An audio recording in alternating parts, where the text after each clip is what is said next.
Maybe says that I pastored in 3 different Presbyterian churches over the years, but they were all in the Midwest. I've only lived in Southern California since 2002 when Juanita and I moved here. I retired earlier after I'd had a couple of cancers. That was in 1996. I'm a pretty healthy guy at this point, so I don't feel like I'm in my last year or something. But I just felt very strongly that I needed to make a whole new change of direction. And over my life, I'd been very interested in the biblical model of Jubilee, not knowing too much about it, not finding too many people who talked about it. But then I began to work with that, and now in the last couple of years, the way I would talk more about it is, what does an economy look like that fits on one planet? I think if you have any of you maybe done an ecological footprint of yourself? Mine doesn't fit one planet, by the way, so just a little disclaimer here. This is what I aspire toward, and continue to believe that if we talk with each other, we can help each other in what in this circle I would call discipleship. How do you do? If you just simply go online and put in ecological footprint, you'll get 2 or 3 different options for doing it. Bob, do you have something you wanted to? Oh, that's interesting. Okay, yeah. There's downside. I mean, not everybody thinks it's just a hot tool, because there's a lot more research that needs to happen to really hone it and fine tune it. But still, it is revelatory. It does help us understand something about what is involved in our lifestyles and in our organizations and all, to live on one planet. Depending on who you read, the U.S. average would require 2 planets, or maybe in some communities, if everyone lived across the country lived at that level, or across the world lived at that level, it would take 6 or 7 planets. Obviously, we don't have that kind of carrying capacity. And so this is the stuff I've been working with for the last several years, and that's why I offered that I would give a workshop on this, especially as we can address it in worship. And the folks who are responsible for shop says, "Sure, come on, your price is right." I mean, I do everything free of charge, it seems like. So that part of the economics was taken care of. So I think in our work in this workshop, I want to talk some about lifestyles. I want to talk some about congregational witness, and also institutional structures. And the way I'm coming at this is probably a little different than the way most of you were framing your comments about economics in your congregation. The risk involved with that is that as I proceed, you won't feel there's enough connection. The hope I have with that is that all of us can help each other frame our conversations about economics in such a way that really fits with where we are economically in this economic moment in our world, where the recovery of the economy, as it's called, is I mean, just today I saw an article that said we may be in for a double dip recession, and so the economy is quite in quite a situation right now, and of course we have an election in a year ahead, and the party that wants to win is probably not going to do much to help the economy, because whoever's president, if the economy is not working, someone else is probably going to get to be president, and that's just the game they're going to play with us. But apart from all of that, there are people at a grassroots level that are just doing enormously wonderful things. And I think in congregations, we have a moment here, I believe, that we could be as effective as in the 1960s congregations were in the civil rights movement. I think we have a marvelous opportunity to say, look, there is a model of economics here that fits our planet, and so how do we talk about that and proceed with that in our congregations, in our theology and all. And I've had to do a lot of reframing of my own theology to really work with this. Currently in our culture, and this is true, I mean, the global economy is not a one earth economy. The global economy, globalization, as it's talked about, what happens on Wall Street, what happens in the exchanges around the world, that's all focused in publicly traded corporations, and that's not a one earth economy. Publicly traded corporations at this moment are legally bound to maximize profit. That may have been a useful model at some point in the history of Homo sapiens. It's hard to see at this moment how that can be the best way to structure an economy. But that is the corporation, the publicly traded corporation is the primary shaper of economies globally at this point. And the whole globalization movement since 1989, just to pick a relatively arbitrary date, but related to the fact that that's when the Soviet Union underwent radical change, and then it was like there's no alternative. There's only one way to go economically, and it's a capital model, a capitalist model, and that really became the tool of the corporations and the international financial institutions. Now, 2008 happened, only 20 years after that model went full bore globally. And so there is great reason to challenge that model, great reason to call it into question.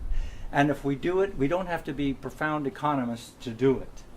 But we all have plenty of economists on our side if we do it, including Nobel Prize winners such as Paul Krugman at Princeton, or Joe Stiglitz at Columbia, or Eleanor Ostrom, the first woman to ever win the Nobel Prize in economics. Is it University of Indiana? I think. Anyway, I know she's in Indiana. Amartya Sen, and I mean, these are all Nobel Prize winners who have great reservations. They'd probably challenge some of the things I'm saying today too, but they have great reservations about the way the global economy is currently structured. So we need to do all we can to help one another demystify this thing called economics and get a grip on how we can all talk about it. And that's what I've been doing in my quote-unquote retirement years. Retirement in my case means I haven't made any money since I stopped pastoring churches in 1958. I scaled down, Juanita and I both scaled back our lifestyle a whole lot, and we are able to do every day what we're passionate about, but it's a very different lifestyle than what we had before 1999. And so I work with Jubilee Economics Ministries, a nonprofit that several of us formed, and I pretty much give my time to that, and I keep working, what does an alternative economy look like? And I've been very interested in how that, to learn how to talk about it biblically and with theological language or not. So I've been developing my multilingual skills in that regard. Now, here's what I want to say biblically. Many of us, I think, are willing to see that the Bible will speak ethically. But most of my life, my thought about an economics was, well, the Bible will teach me how to function ethically and morally within that economics. But it doesn't really give me a different economic model. I no longer believe that. I now believe that the Bible actually has an economic model. I don't know if I should say the economic model, because depending on how you use that word model, there are many ways to break it down. Douglas Meeks is a person who wrote the book God the Economist. In other words, God isn't just an ethicist, God is an economist in his way of thinking. He was at the time, I think, at Vanderbilt Divinity School, and maybe still is. He's written some very good stuff on economics and the Bible. At the same time, this whole notion of Jubilee started getting attention in scholarship. I had an Old Testament professor retiring from McCormick Seminary where I went, Ted Campbell, who said that he didn't know of any colleague of his nationally who was teaching the biblical Jubilee in Old Testament biblical studies. And he said, he said it in the tone of kind of regretting that he had never had, and that he was looking at it with far more attention now than he previously had. Most of the time, people say, well, it was never really practiced.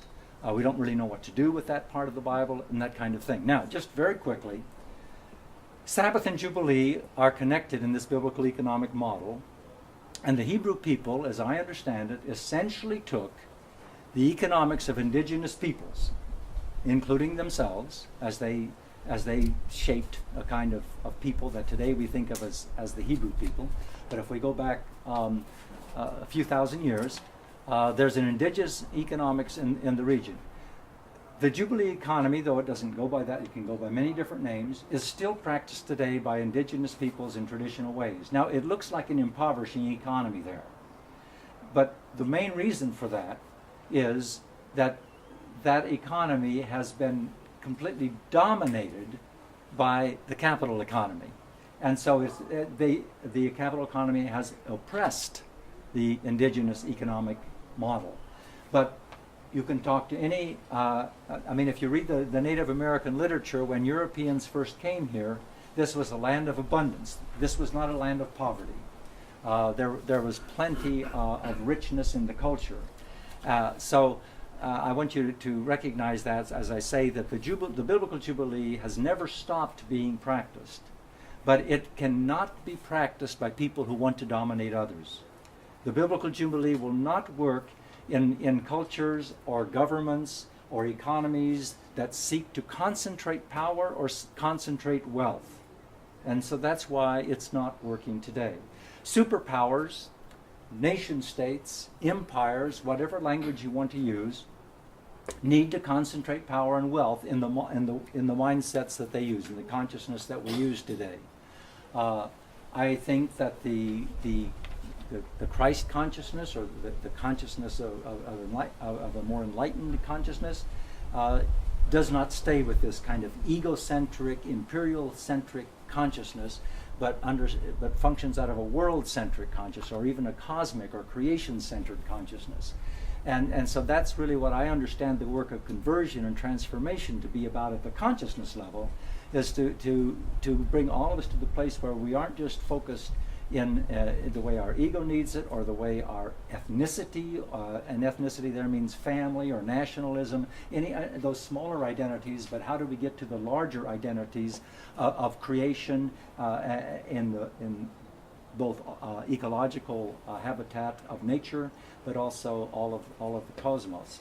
And if we function at that level, our consciousness is very different, and we can create an economy that works, because of course creation has an economy that works.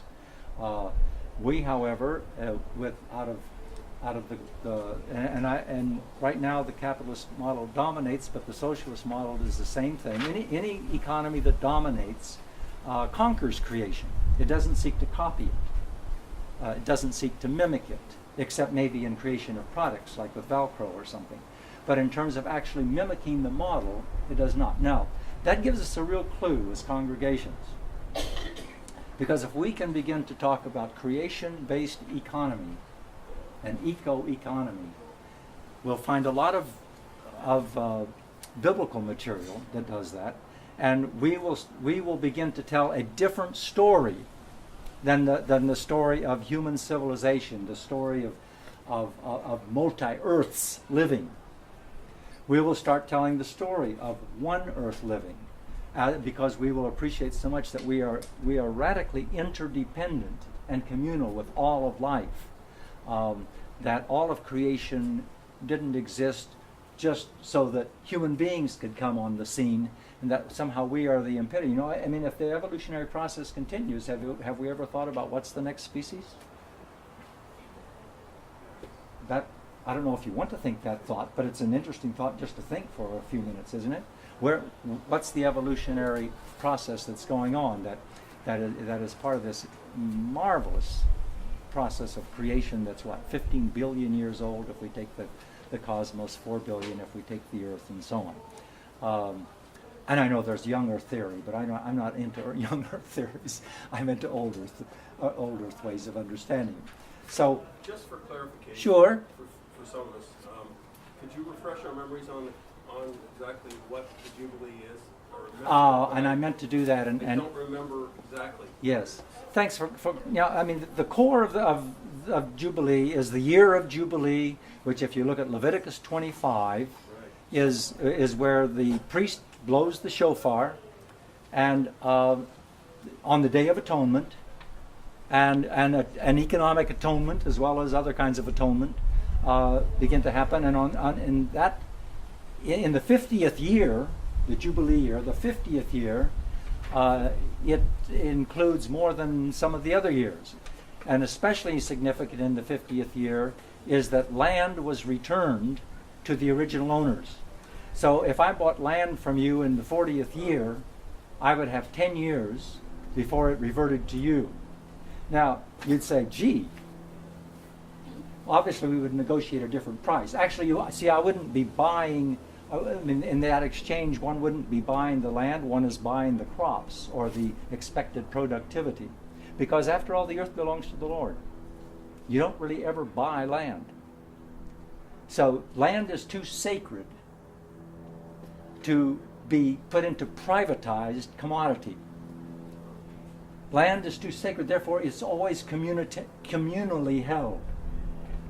I mean, this is the biblical use of land. You can read Walter Brueggemann in Old Testament, any of the folks you want to. The biblical model of land, I mean, our emphasis on privately able to hold land is a pretty radical departure from biblical understandings of the power of land and the power of wealth and the capacity to concentrate land.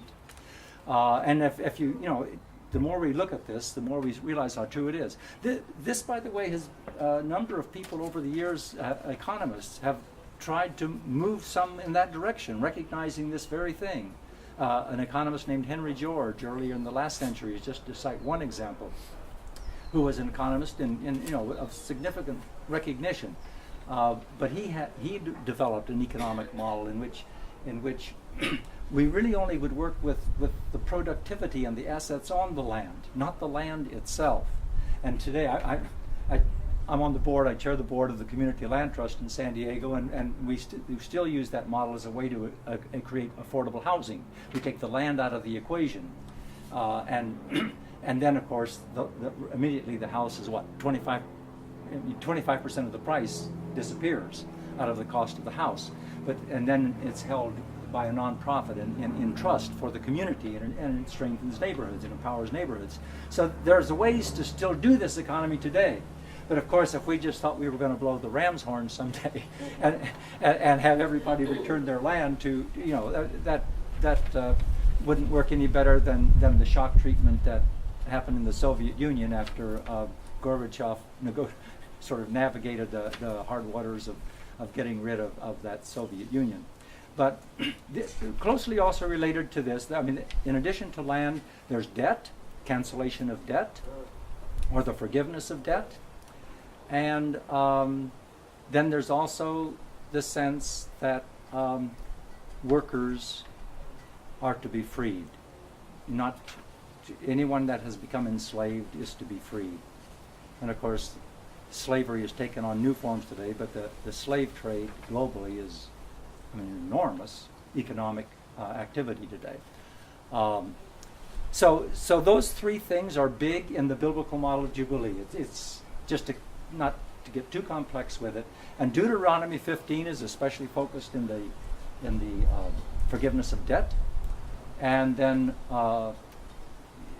you see there also, both in Deuteronomy 15 and Leviticus 25, you'll see things about workers. Quite a bit about workers. I think the reason that happens is if I get sick and I can't plant my crop the next year, or if something happens that I may need to go into debt to my neighbor to for seed for the next year, or to even provide for our family to have provisions and that kind of thing. So what do I do the next year? Well, at some point I start hiring myself out, because that's what I all I have to offer in repayment, unless I can get a good crop. And if I can't get a good crop right away, I can't pay him back right away.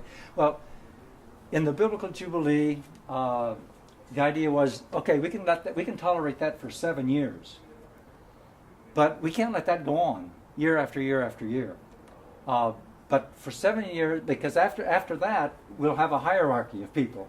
And we don't believe in that. We need to be in community with one another.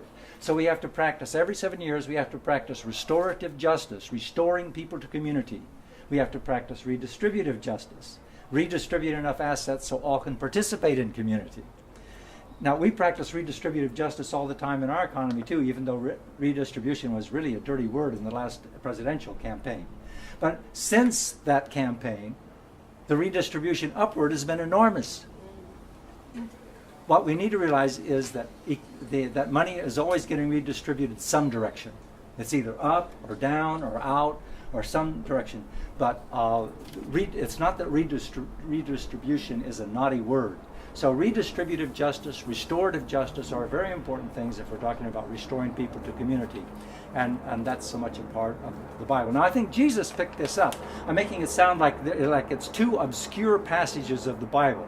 Not true. I just pinpoint those. But if you want to read a book on this, one of the books you might read, they live just up in Altadena, are Ross and Gloria Kinsler. They've written a book called The Biblical Jubilee and the Struggle for Life. It's published by Orbis.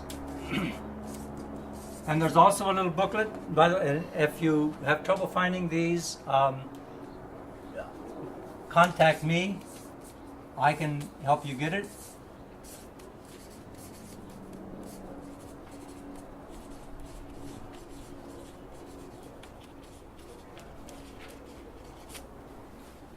Another one is by Ched Myers.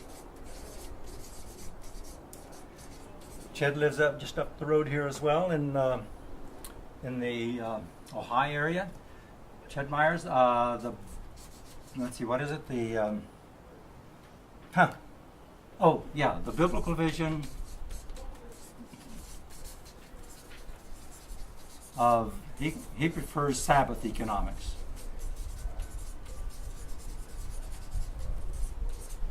The manna story is another profound passage for this, because they're coming out of empire. They're going into wilderness. They know what food looks like in the empire.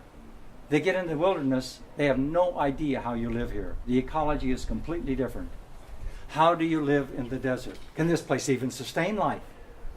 You know, I've come from the Midwest. I'm used to cornfields, soybeans, and when I first go through the Southwest, it's like nothing lives here.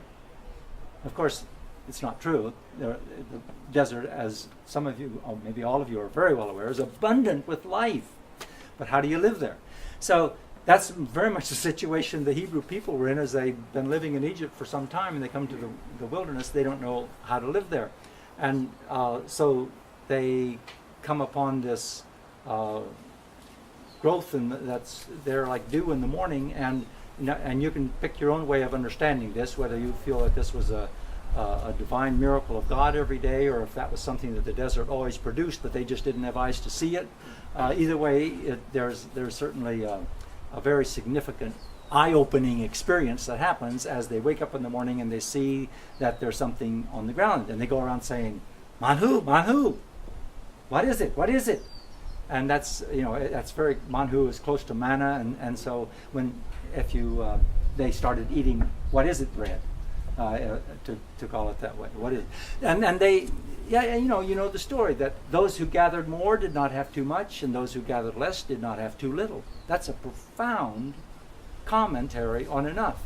I mean, try to get, in a vigorous capitalist economy, try to get people to answer the question, what is enough? It's always more. Our society chants more. So the manna story has invites us into a profound moment of reflection as people of faith to say, we're going to figure out for us what is enough.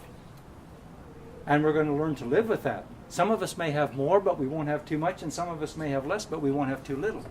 And that's what we're going to learn to live with. And then we're going to apply that to all species. Because the Jubilee is to proclaim Jubilee or liberty, as the U.S. Liberty Bell says, right around the top of it. Leviticus 25:10 is on the U.S. Liberty Bell. It's cracked. We don't proclaim the Jubilee anymore. And so the icon of a cracked Liberty Bell is profound in its own particular way, in many ways. And by the way, the Liberty Bell was not a national icon until the abolitionists picked up on it. And they got it that in the Jubilee, you don't have slaves. They got that. And William Penn, who wrote the first charter, first constitution for Pennsylvania, understood that Native Americans had to be treated with great equality. And 50 years later, to celebrate his constitution, some people of generous and understanding and appreciation for William Penn had a bell. The 50th year, the Jubilee year, they knew the Bible well enough to know that was the Jubilee year. They had a bell cast, and Leviticus 25:10 got put on it. And that's the origin of it. It wasn't a national icon at all. It was a state house bell at first. Then it became an icon. But my point here is to say that we have enough. We have debt. We have labor. These are all things that are being handled here. And then if you take this on into the new, there's one more thing I want to say about manna, and that's the whole notion of the seventh, the whole thing of rest. It's very labor focused. Everyone deserves to rest. Is work good? Sure, work is good. Everyone deserves to rest. 724 or 24/7 rather isn't particularly a biblical model. Maybe 12:6 or something, but not 24/7. So here again, and this is pretty profound stuff, because time is holy. Don't you dare mess with time so much that you fill it up all the time with activity and commodity-oriented work. Now, when Jesus gets to the place, without trying to elaborate all the places in the Bible about this, when Jesus gets to the place that he's talking, wants to frame his most important message, he starts talking about kingdom of God.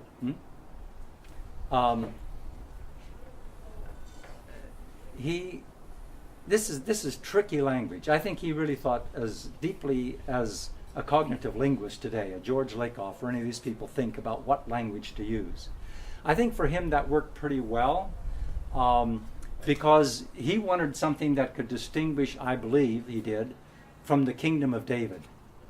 I mean, he just wasn't going to go there, And when he wanted to comment on what he thought about the Hebrew experiment in imperial living, which is what David and Solomon did, he picked up a flower in the field and said, that empire was not as glorious as this one flower.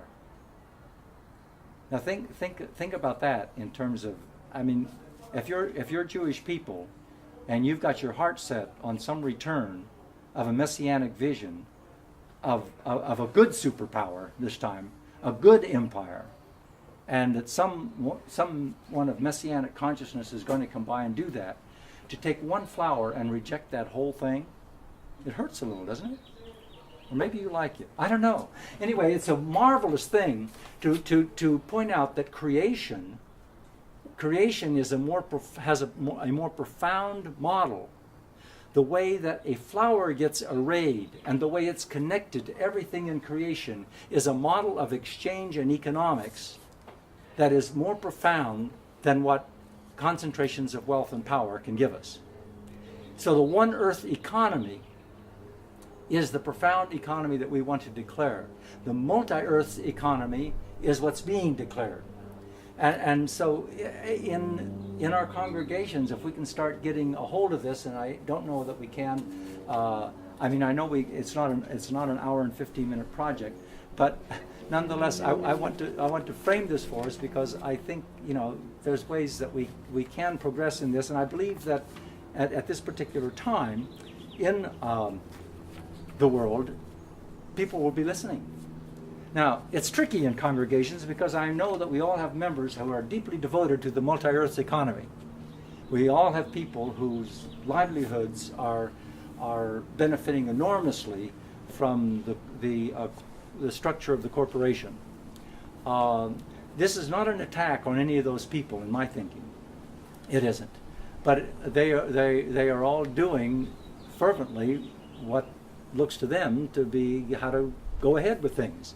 So I don't exactly know how this stuff can get preached, but maybe it can get into worship in some special ways. At least in our minds, we can start framing and doing education work and some of this kind of thing in our congregations. This isn't really about how stewardship campaigns are run. This isn't really framed that way, but it's framed about what does discipleship look like.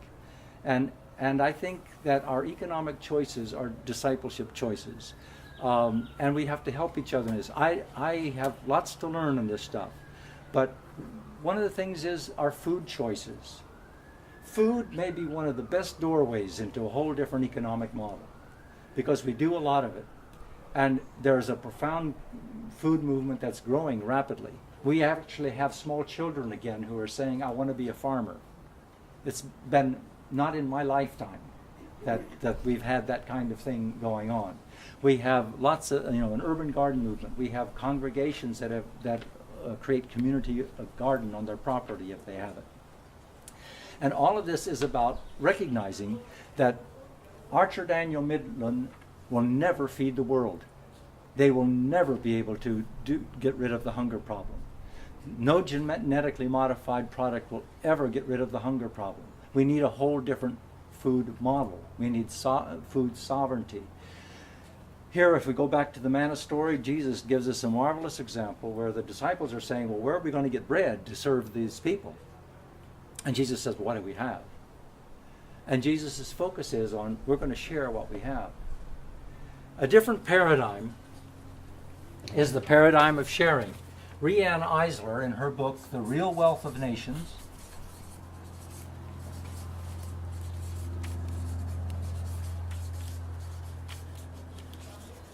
you may recognize that she's playing off of Adam Smith's book, The Wealth of Nations. The Real Wealth of Nations, her name is Rianne Eisler. And she talks about paradigm change. And there's a paradigm of caring. Her subtitle, by the way, is a caring economy, or an economics of caring. And over here is the paradigm of domination. And here we have caring and we have sharing. We don't have any waste. And feminist economists have been especially good at working on this stuff. Rianne picks up on that. She's actually not an economist but a systems person, but she does a great job of collecting that stuff, and the book is very readable. And she really gives us the two different economies here. The manna story, or the story of feeding the 5,000, is very clearly over here. So Jesus says, what do you have?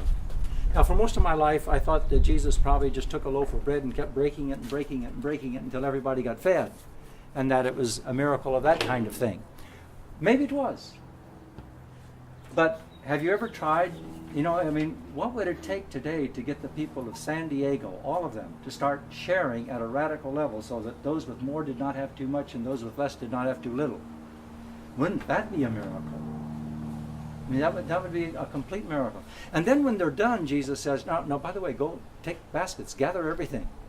See, he's in a cyclical economic model.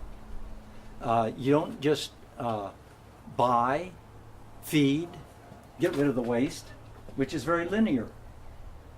Jesus is very cyclical, just like nature is. Nature just doesn't waste. It just finds a way to use everything.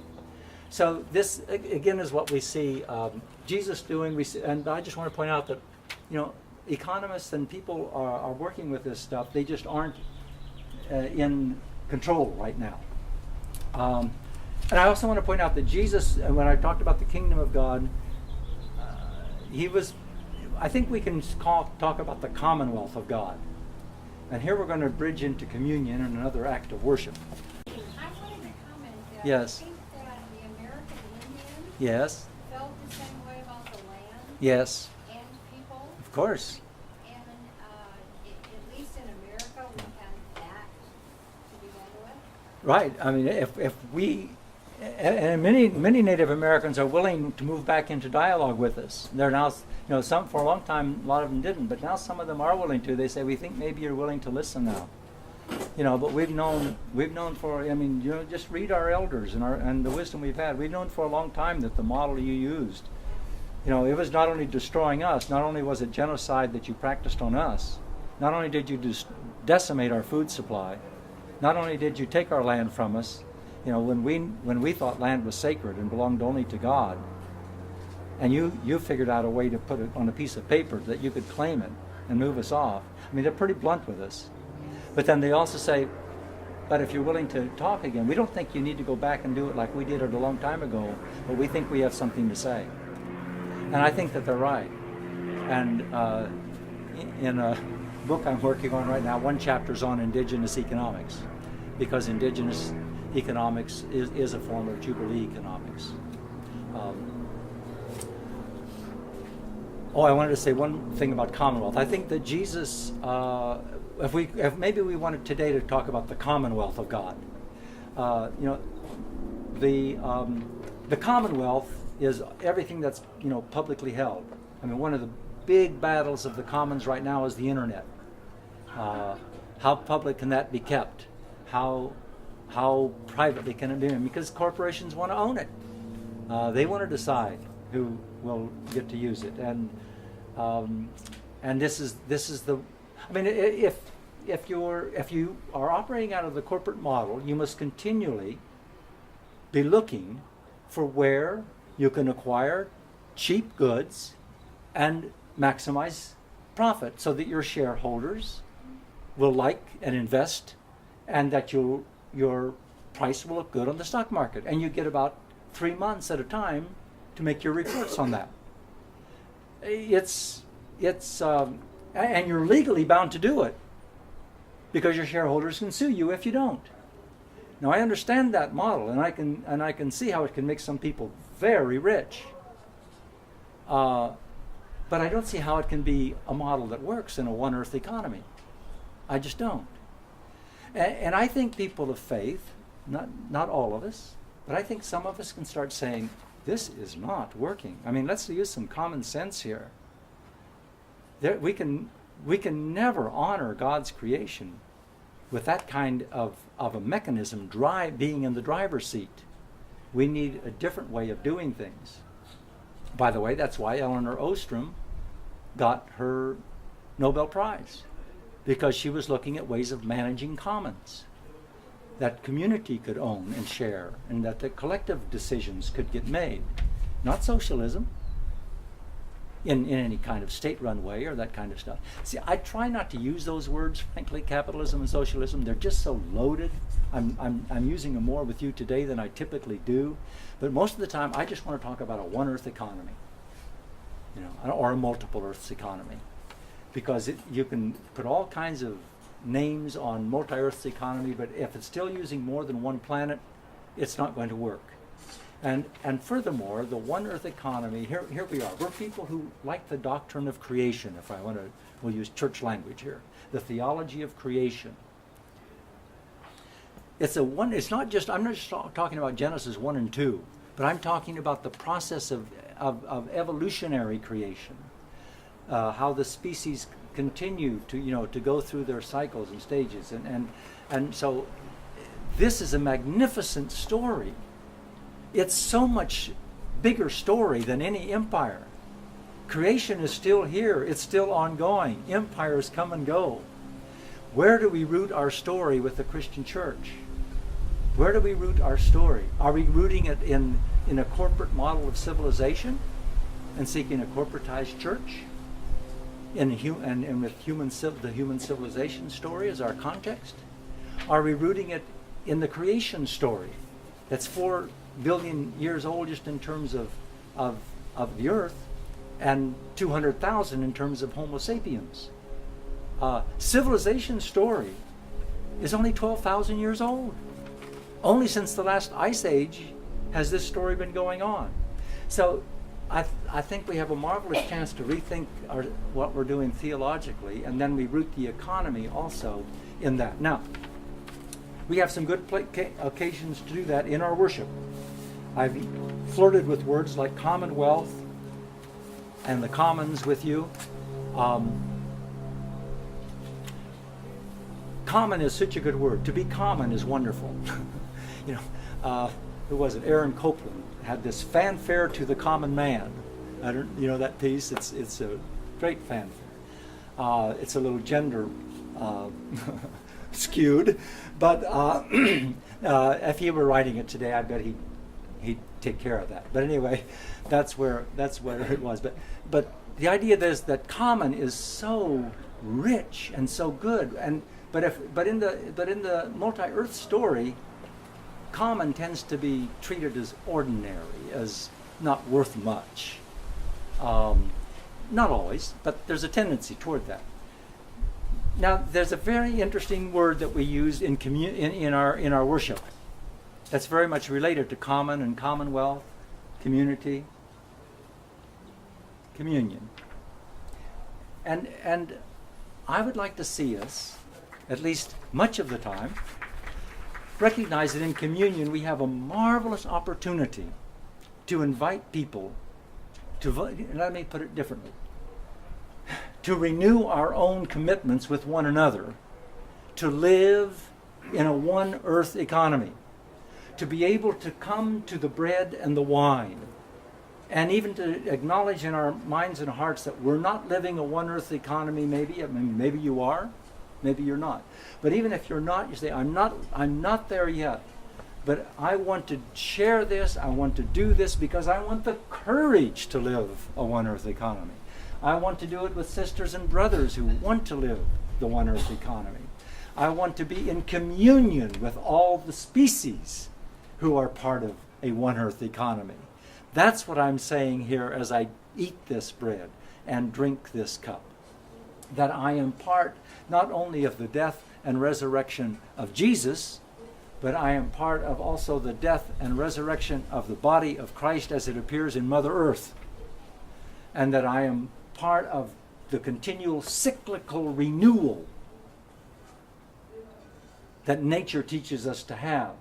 I'm in that community, not in the community that thinks linear of just extracting, producing something, selling it, buying it, getting rid of it, and that kind of linear model. No, I'm in a different economic model, one that fits one earth. Now, I think this can be articulated in our communion, and we can do it, I think, in a way that's inviting. Several other things. I mean, if you think about communion, I remember you're from Santa Barbara, and Mark Asman, the rector at Trinity Church, said to me one time, he said, I understand that communion, or the Eucharist, is the paradigm. He says, we talk about it all the time as being the ritual, the paradigm of the gospel. He said, I never thought of it as being the paradigm for an economy until we were talking one day. And that's what I want to propose here. That when we do communion, this is a profound economic choice when we do communion. Because how many people get served in communion? How many get served by the multi-earth's economy? Some of you are doing hunger programs.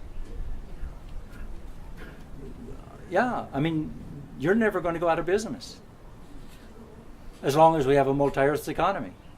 Never. Because the multi-earth economy cannot feed everybody. It isn't structured to do it. So I think in our feeding programs, if we can also begin, at least for some of us, to start to reframe it in our own mind. It's not as if we're going to necessarily change the next U.S. Farm Bill. which should be called a food bill, by the way, because that's really what it's about. But we can start framing it differently in our mind, and then it will be different what starts happening. That we are going to figure out, how do we do this? What's the food that we're serving? What are we sharing with people? How are we going about really creating food sovereignty among our local people in our local community, so that we have control of this? You know, a farmer in Haiti says, we could grow 80% at least of our own food if you all would let us. But he says, you keep devastating our own processes. And this is what's happening in so many of our local communities. We have lots of people who are willing to farm locally, and now we have lots of, you know, food not lawns and urban gardening movement. All of this is going on. In World War II, we had Liberty Gardens. You know, we fed, what was it, 40%? Of the country was being fed, I think, in Liberty Gardens. I mean, fresh produce out of that. You had a comment. Yeah, well, the mention of Haiti just seemed like a good place to ask, how does this concept really go to work if you were taking a shareholders resolution to Monsanto or ExxonMobil or somebody? What does this concept propose doing? Mm-hmm. Yeah,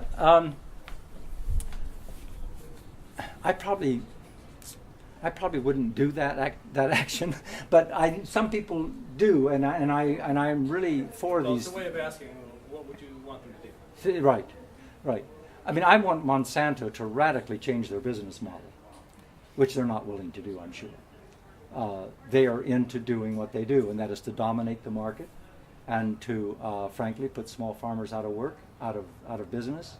I mean, they're the most. You couldn't have picked a more aggressive food supply company, or a more aggressive multi-earth, structure. My approach to this, and I mean, I do have some investments, and I would do my best not to ever invest any money in Monsanto. We're not big investors, but we have a little bit that kind of helps get us through our, I mean, $500,000 isn't much money these days, and I don't even think we have that. So anyway, that's what we have in our retirement kitty. So we have a green investor that we work with to try to put it where we want. What I'm getting at is, I think the most profound thing we can do is put most of our energy into creating the alternative. I think it's good to protest, but one of the things, I mean, we don't know if our vote's going to get counted in the next election or not. But we do know that our dollars get counted, every one of them. And voting with our dollars is huge, and we really need not to buy products from corporate food chains as much as we can help avoid it. Now in San Diego, it's not that difficult, frankly, because we have like the OB People's Market. We have farmers markets every day of the week. We can buy most of our food without participating in the global in the corporate chains and the large agribusiness. I mean, agribusiness has just devastated agriculture. As Bert Evans, a professor in the agronomy department at the University of Nebraska, said to me when I was working in Lincoln, he says, "Lee, don't forget, there's a huge difference between agribusiness and agriculture." And he understood that those were two different paradigms, although they get used interchangeably. Industrial agriculture has been incredibly destructive to food supply. And even though it looks like they can get a little bump sometimes for a little while, 2 decades later, that strategy it has devastated the topsoil, and they can and basically killed it. And so, I'm just chagrined beyond words that Bill Gates and Monsanto are cooperating on a green revolution in Africa. I mean, it might do something good for about 10 years, and then the people who participated are going to be. I mean, if what happened in other green revolutions is any indicator, and I can't see why it's not, it's going to be the same problem all over. So, what would I say to Monsanto? I don't have a lot to say to Monsanto.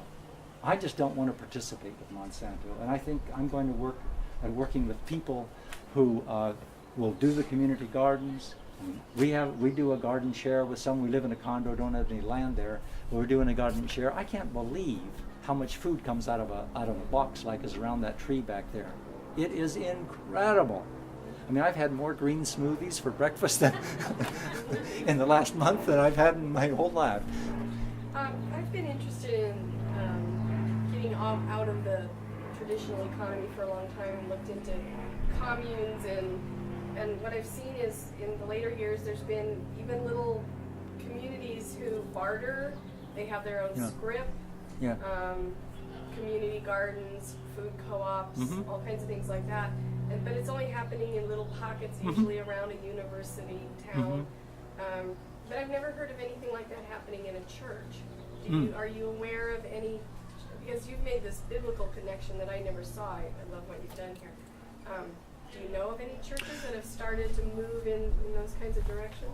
Did you see our garden last year? We have I didn't go last a year. plot across the back of our,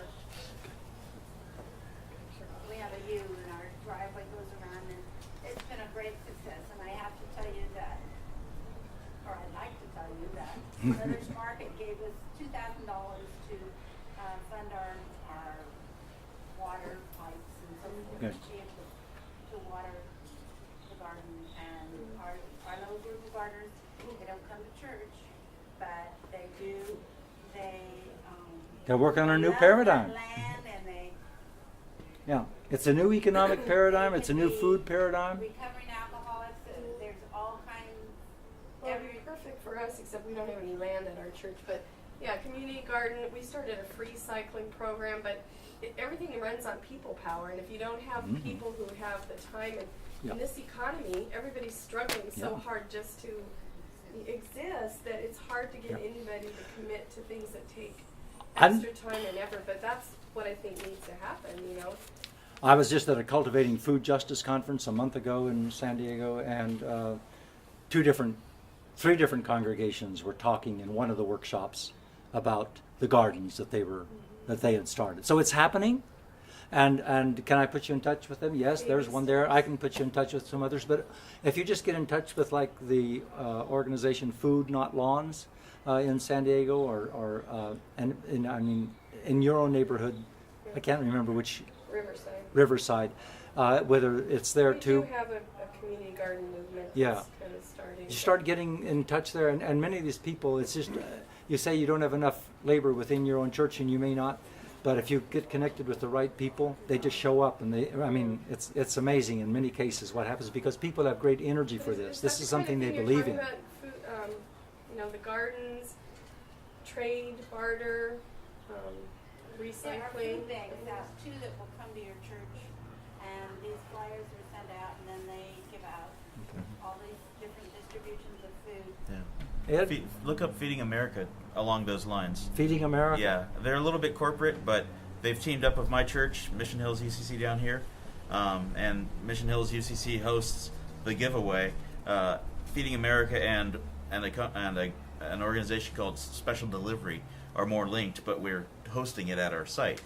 Our church does the volunteers. Something harvest. Yeah. Second harvest. Second harvest. It used to be called Feeding America is what it's called now. Okay. But I also wanted to say just that about the comments. One little thing is that happened in the wake of Lee talking at Mission Hills once was somebody got the idea. I had pitched the idea of common property or recirculating things.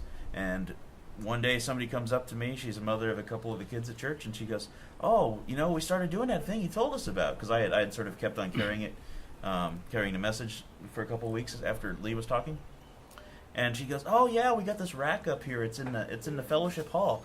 Now it's like parents can drop off the stuff, the hand-me-downs, and other families can just come in and pick it up." Well, maybe it's a garden that draws community attention, but maybe it's a property that can be shared, Well, we try. so that people don't have to go buy redundant copies of stuff that ultimately they're not going to need all the time anyway. I'd urge you not to depend only on your own membership, because there are a lot of people who do even have a spirituality that they're practicing. They're not particularly inclined to connect to religious traditions, but this is an act of discipleship. As I understand it, when we're working on a different economic model, this is spiritual practice. This is discipleship. And I think we should.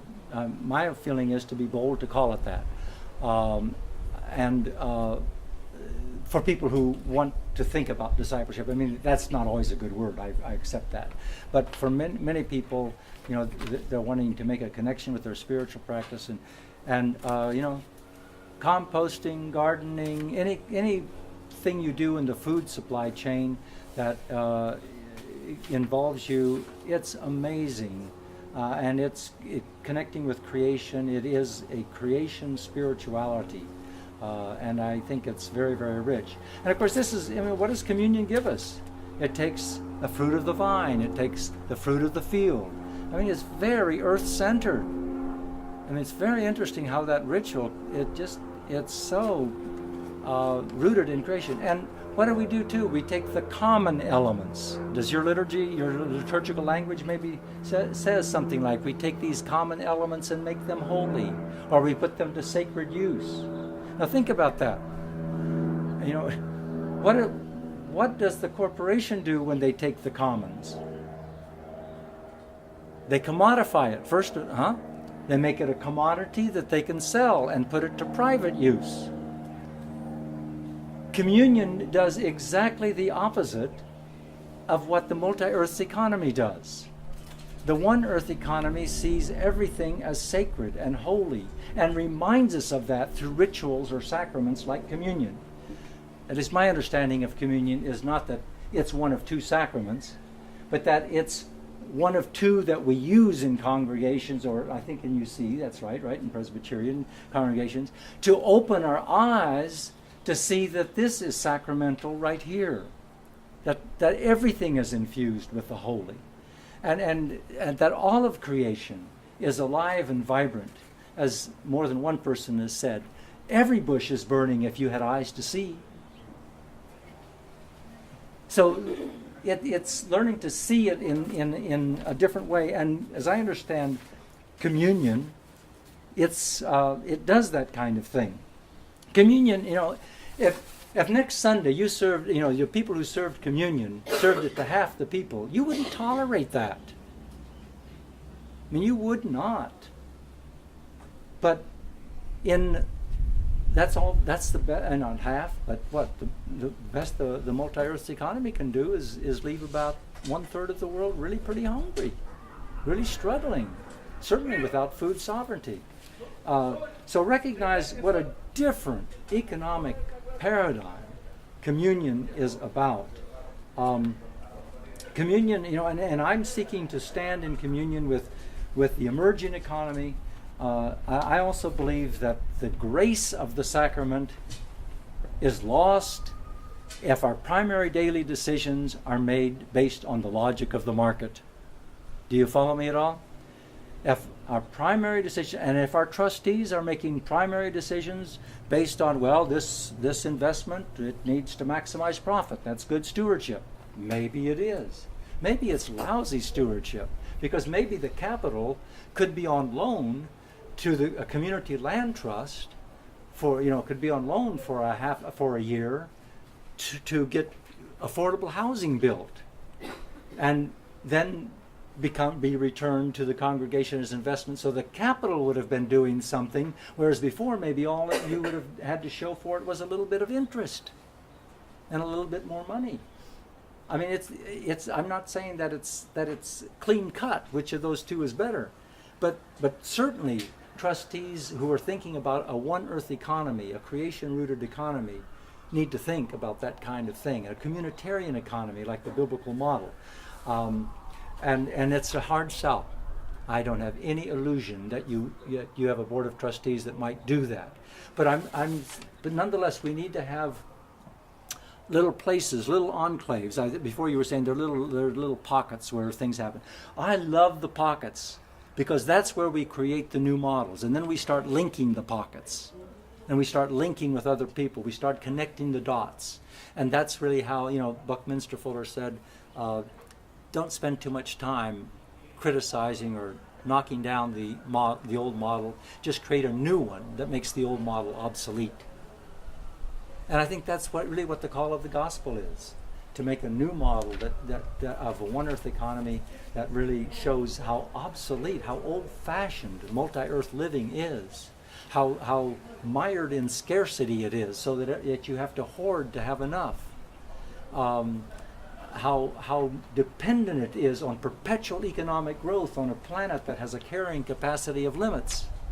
And I mean, when you look at it in certain ways, there's so much nonsense that common sense can expose, and the common sense of a one Earth economy can expose in the multi-Earth economy, and we can help each other develop the language and the courage to do that, and our worship can help us.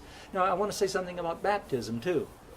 It's very interesting to me that baptism, as John the Baptist understood it, was a baptism of what? Do you know? Remember? A baptism. The language, I hate it. It's called repentance. The word is metanoia.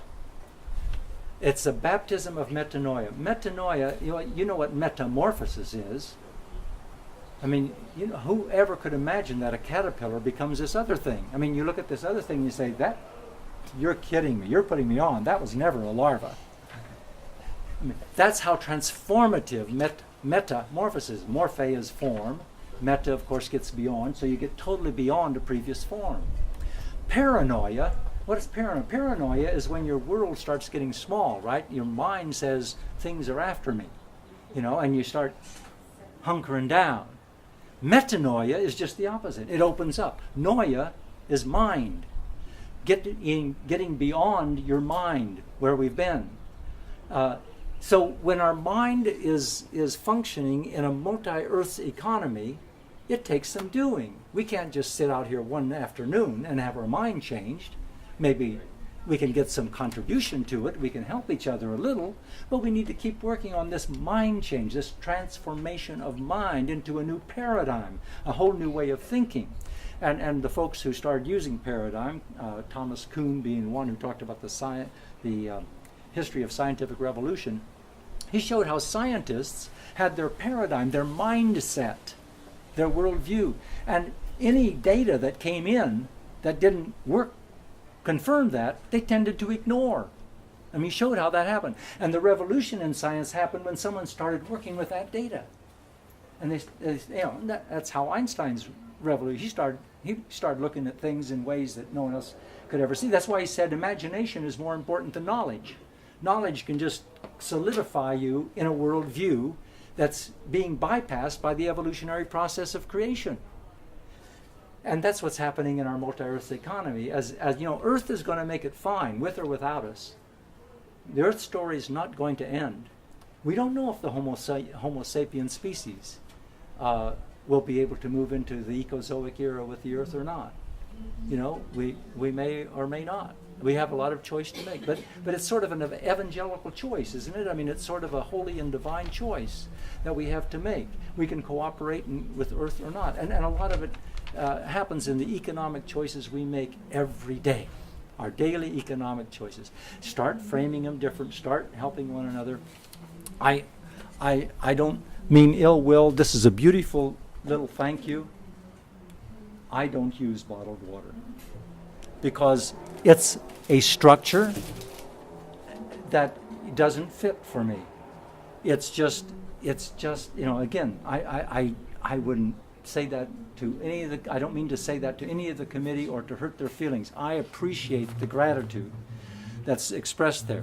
But let's think through what we're doing here, because when we're using products that our dollars are reinforcing economic structures that are from the multi-Earth economy, using water in ways that cannot be sustained, then that's not discipleship anymore. So it's just a reminder. I hope I haven't offended too deeply by using that, but it's a reminder. I don't have the right consciousness either. I know I'm doing stuff. If you live with me day by day, you'll say, Lee, after what I heard you saying in that workshop, that's what you do? We're all guilty of those things. See, so we need to help. We need to grow the consciousnness, if you get what I'm saying. So I want to tread lightly. At the same time, we have to call it out when we see it. So what I want to say about baptism is this changing of the mind. It's a baptism of metanoia. It's changing our mindset from a multi-earth economy to a one-earth economy. Steve Biko said, the South African, if you saw the movie Cry Freedom, it's a fantastic story, and Steve Biko had the capacity to not allow his mind to think like Afrikaners. He would not allow himself to think like a white South African. And then he said, the greatest weapon in the mind, in the hands of the oppressor is the mind of the oppressed. The children of Israel, when they left Egypt, all they could think about was how they did it in Egypt. And they longed for the flesh pots of Egypt, where they have leek, garlic, and onion. And here they were in the wilderness, where they were going to starve to death. We have to get imperial thinking out of our minds, superpower thinking out of our minds. It's not a biblical way. We need to have the consciousness of Christ. That's the mind we need, so it's a very different kind of consciousness that can live on one planet. So that's what the baptism is about shifting all that. Now, when we baptize babies, of course, we have to think all through what that means. And I baptize lots of babies. I don't know. Maybe baptism is not something that should be done just once.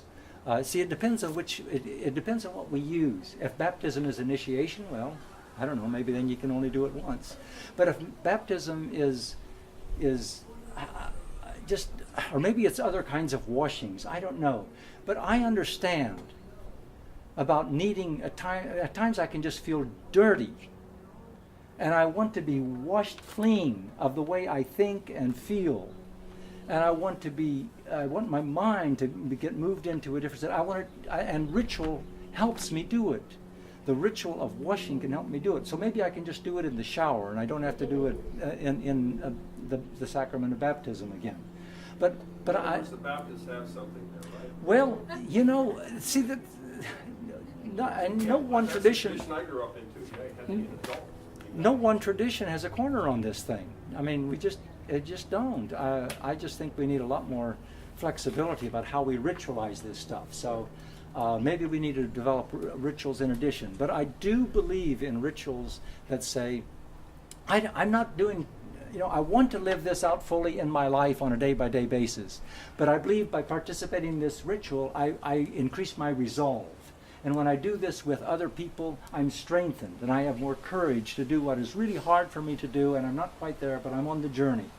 And doing this, and to me, that's also then really what baptism does. And for those who like the death, burial, and resurrection part of baptism, it's very cyclical. I mean, that's what nature does all the time. It's all the time dying, going down and rising again. And so that whole cyclical model, see, it's very different than the linear model that we have. So that's one of the things that we can do in baptism. I think in liturgies, in addition to scriptures of the Bible, we may want to read nature readings sometimes, or maybe every week, just because we're people who value creation so much that we want to read the text of creation in addition to the text that's written. So that's another thing. What time is it? About 5 after. 5 after 4. So we have a few more minutes? Okay. Okay. This is sort of just out of the blue, but we have this lovely palm tree. It's an old-fashioned kind that has lots of fronds on it. Mm-hmm. That was planted by a bird, say, 55 years ago. And the contractor came through and wants to buy it for $500. And our church is like, oh, do it. And I don't want to let go of that tree. And How come? How do you sort of not make it be a materialistic thing when it's an important thing? Well, I mean, I think you're presenting. I mean, do you hear what's going on here? I mean, I hear two different paradigms. And we're trying to be a green church. Yeah. And Well, they're taking out a tree. I mean, do we not understand why indigenous people say, you cannot commodify the Black Hills? Well, I need a couple good sayings for a council. I don't know. Do we have any? But I mean, I understand. I mean, they're looking at it in a certain. The water bill will suck that up in a month. Can everything be commodified? commodified. I mean, you know what I mean. In other words, once that tree, if you say this tree is worth maybe it's priceless. It is in my mind. Well, see, this is so we got two different mindsets. We got two different noyas going on here, huh? So I mean, I'm playing on the word metanoia. You know, two different mindsets. Okay. So which mindset wins? I don't know if you can prevail or not. The Native Americans believed like you did, and they lost. You know, but maybe you can prevail. I mean, some things. I mean, and that's what we say in communion. We say that this bread and wine are priceless. It's for everybody. We can't commodify it and own it by just one or two or three or the richest in the congregation. We cannot commodify this. Everybody owns it. Can we commodify? Can we put a price tag on all the shrubs around here? It depends on how we think. So that because for you that tree is holy. There's story there. There's something more there than just $500. Yeah. What? If you were to say to the church, do we need $500? You could say, can we get $5 from multiple congregation members? You know, are we in that much need of $500? Because, okay, you'll get rid of a tree, and what? You'll get a few dollars, like you said, the water bill. But if you really need $500 to put $500 to some good use, you'd have an easier time asking for everybody to give $5 or $10. Do I you? should donate the $500. Or you can do it that way. But really, the idea is to make it so it's like it's a community thing, and so you bring everybody into it by making such a suggestion. Not everybody thinks like I do. I'm sure they don't, and that's of course the tension we all have in all of these conversations. I mean, it's an example of what we're talking about for sure, in a small way, but every week we're making these decisions. Any other thoughts that any of you want to share about just kind of as you're stewing around? You know, this isn't going to probably help your next stewardship campaign at all. But Actually, you keep saying you don't want to talk about stewardship in terms of this, but it really is stewardship. In Oh, the highest sense of the word. it is. Stewardship I do. of God's It is. great earth. It's yeah. Yeah. It's the stewardship of the great economy. It absolutely is. Yeah, thank you. One of the things that this church is doing is approving the resolution for mindful and faithful eating. And it's something that our little church in Tehachapi has brought to the whole church, Uh-huh. SCNCUCC. And I understand it's going to Synod to be voted on. Mindful and faithful eating is something to do with people thinking about what they're eating every day and where it's coming from and how it's produced and what is happening from there to the table, and to think about those things. It doesn't mean that you have to become a vegetarian or eat all meat or do whatever. It's just think about what you're doing on a daily basis with your food. And you were talking about the agribusiness, and food is a good place to start for this Excellent place. economic change. And think of all the times we serve food in our congregations. Oh, I know. And to even have a few people who start really thinking organically, non-processed food. I mean, even a few people who start doing this, offering recipes.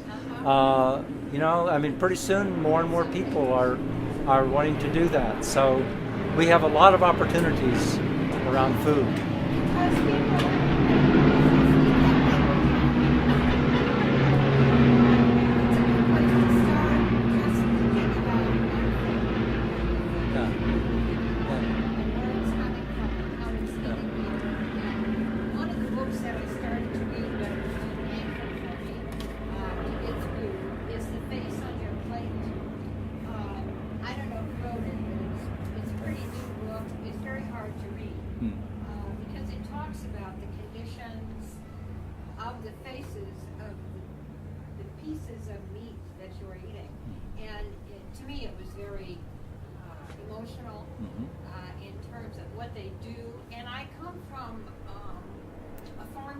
Yeah, me too. back in Illinois, and I know what those faces were like Yes. I was raised in the 40s and the 50s. Yes. And how they took care of the animals and what they did for their crops is nothing like what they're doing now. And it's just It's very different. Very to different. think about. If you want to be on a mailing list for Jubilee Economics Ministries, or I invite you to visit our website, which is jubilee-economics.org. Jubilee-economics.org is a website. If you want to receive mailings, you can.